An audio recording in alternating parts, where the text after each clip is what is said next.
sus nombres en bucle.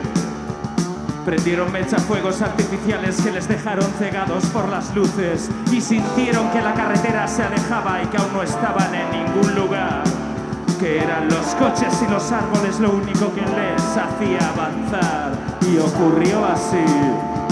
Ella dijo: contaré hasta 3, y si en ese momento no hemos parado, nada nos va a detener. 1,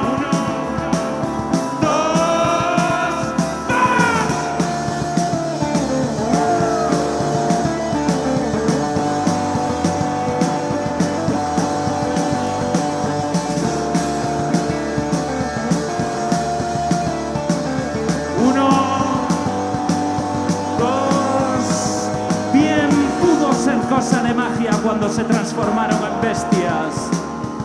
Él en un lobo feroz y ella en un pájaro con cresta. Y a ellos solo les preocupaba ser felices siendo fieras en su refugio. Y ocurrió así. Ella solía cantar cuando a él le faltaba valor. Crearon su propia sinfonía y su melodía se escuchaba desde Lisboa a Perpiñán.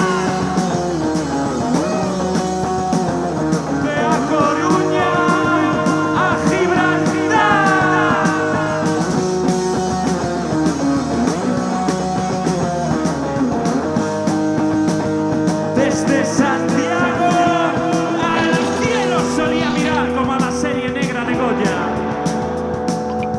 ¿De qué nos sirve luchar si nunca haremos historia?